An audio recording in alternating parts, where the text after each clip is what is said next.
Well, this is really a thrill, you know, to have. You are actually vibrating. I really am, yeah. Yes. It's very important to me. One of the greatest actors of all time. Latest movie in which he directs and also acts is called The Good Shepherd. And it opens today, ladies and gentlemen, Robert De Niro.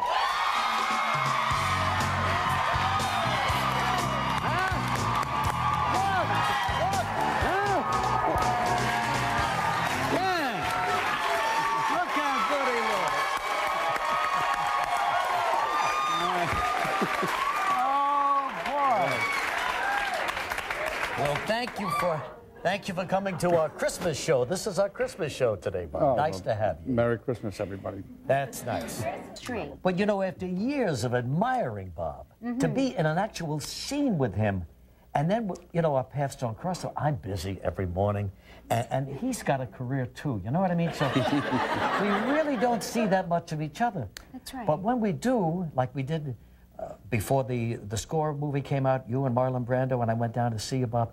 Well, because we don't see each other that often, I think this is the way to renew this relationship and friendship. And that is for just a moment. If you'll indulge us, folks, Kelly. Don't worry. We just want to sit here and kind of inhale each other's vibes so that we can just renew what we started many, many years ago. So now we need silence. Be quiet. We just look at each other, we think, we read.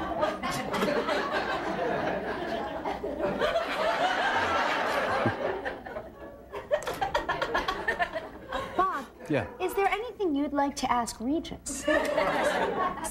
Since you haven't seen him in a while. Where'd you get that red jacket? I got it for Christmas.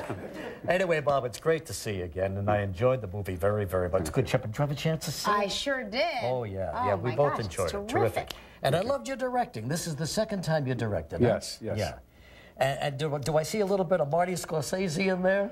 Well, Marty, I've done 8 movies with Oh, my Marty, gosh. so obviously something has to rub off. And, Did you know Marty when you were a kid growing up downtown? We sort of knew each other, and then we hung out in different areas and had some mutual friends, and so we'd see each other from time to time. But then we got really reacquainted through a mutual friend, I guess, in our late 20s. Uh-huh.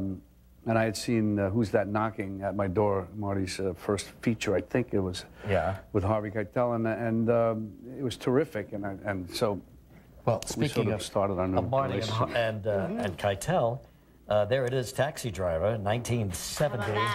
Unforgettable film. Unforgettable. Was that kind of like the beginning of your movie career, would you say? That movie that... You mean Taxi Driver? Yeah. Yeah, well, I had done Mean Streets and Bang the Drum Slowly. Oh, Mean Streets was the beginning, right. And then did Godfather 2. And then Taxi Driver I had actually done, and I did a movie called 1900 with Bernardo Bertolucci, and right after that I came back from Europe to do Taxi Right Driver. away, you were working with all the giants. But I loved you as the young Corleone in Godfather 2.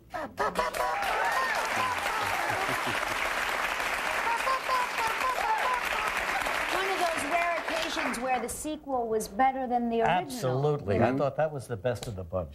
And you had a lot to do with that. And the scenes where you had dinner, you know, with your wife in the little apartment that you had. In your underwear.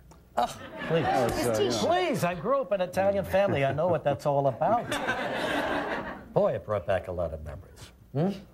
And then the comedy phase of your career kicked in a few years ago. Analyze this, analyze that. Meet the parents, meet the fuckers. Yeah. Easy for you to say. Easy for you to say. Well, look, you're a great actor, Bob. Some people think that doing comedy is more difficult than drama. What do you think? Yeah, well, you know, they say that, but I enjoy the comedies because you can do things that are not so, you don't have to be so serious. So I enjoy them. I think they're fun. If they have something that you can hold on to. Some substance, sure, absolutely. We're going to take a break. We'll come right back with Robert De Niro. And how I wish, and I know I was up for this role, and why I didn't get it, I don't know. It's strange. But you and Joe Pesci and Raging Bull. Yeah, well. Bob, it could have been me. It could have been me. It breaks my heart, Joe. I lost that one to Joe. Hey, how about the Untouchables? There he is. Yeah, yes. Here's another role I could have done with you. For why don't you think, Bob, of me? Midnight Run. One of the best movies. Maybe the sequel. Yeah. That's an idea. Charles Grodin. You and Grodin together. Yeah. Yeah, you know, I know him. And I know sometimes he can be annoying, you know. But here you are a tough bounty hunter on the train with him. And you said, hey, you keep this up, I'm going to smack you. And Goodfellas, come on, they don't end. They don't end. All right. So did you get introduced to the world of the CIA through this movie? Did you learn a lot about it? Well, I mean, I've always been fascinated by intelligence and CIA, KGB, East versus West, the Cold War. You know, it was a scary time. So you worked with a guy who was a former agent, right? Yes, Milt Bearden, who was our advisor, technical advisor, CIA technical advisor with the CIA for 30 years. And he was great. He took me on some trips to, like, around to Pakistan, a little into Afghanistan. No kidding. That must have been fascinating. Yeah. But can he really? There are certainly things he can't tell you. No. These are trips that are totally that have nothing to do with giving away anything that I, that I shouldn't know already. Sure. Yeah, exactly. So.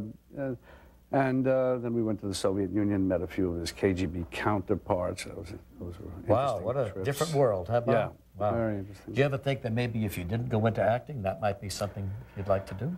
I don't think so.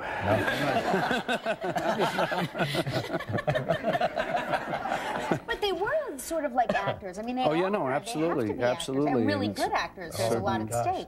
And how? So anyway, Matt Damon was a wonderful choice.